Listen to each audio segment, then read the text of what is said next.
Hi, welcome to Pathways of Hope. The passage today is about persecution.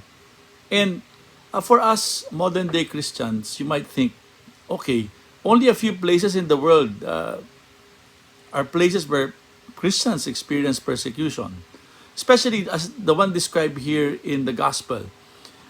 In the Gospel of Matthew chapter 10, 16 and following, clearly Jesus describes a very intense kind of persecution which the early Christians experienced. Many of them were even martyred for the faith.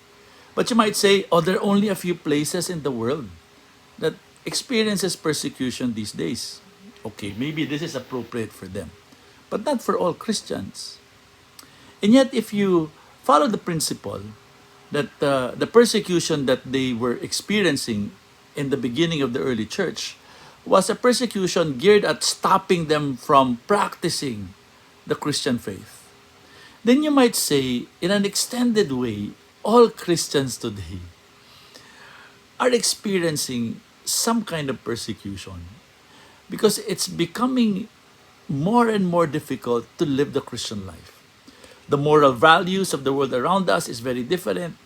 Sometimes people make fun of what we believe in, and sometimes we are even questioned for believing in God. So you might say that all of us are experiencing some kind of persecution.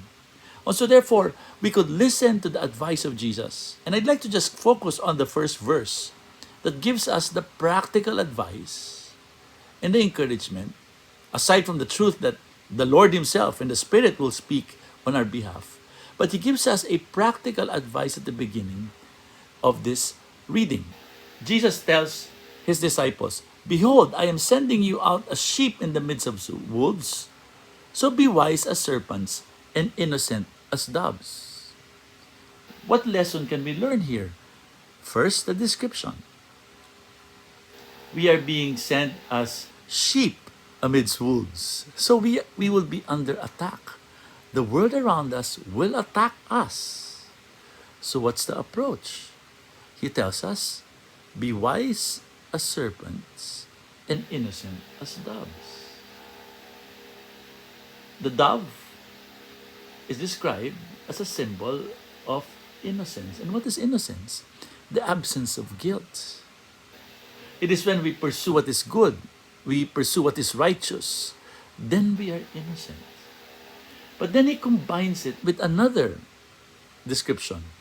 We must be wise as serpents. Serpents were known to be cunning.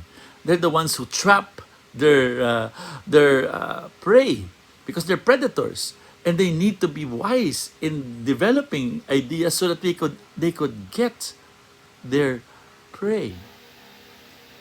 So being wise as serpents means using our creativity to achieve what we want to achieve.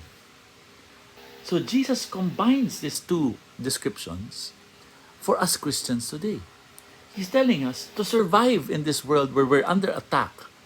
We need to first choose to be righteous, but we need to be creative. We need to use our mind.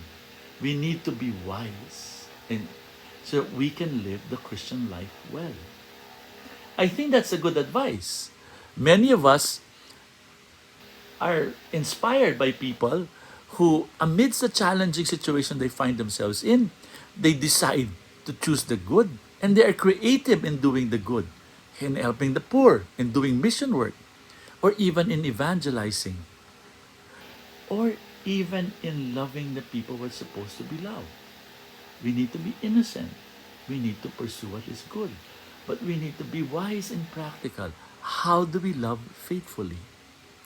I guess this advice of Jesus is something that we need today.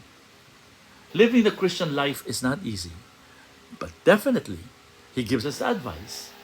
Then, be wise as serpents and innocent as doves. Let's persevere.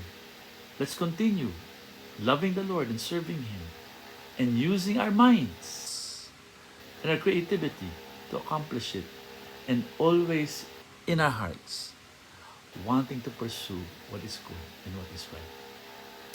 God bless us, and I hope that this meditation can help us at least pursue the Christian life well amidst the challenges we face in our day and age.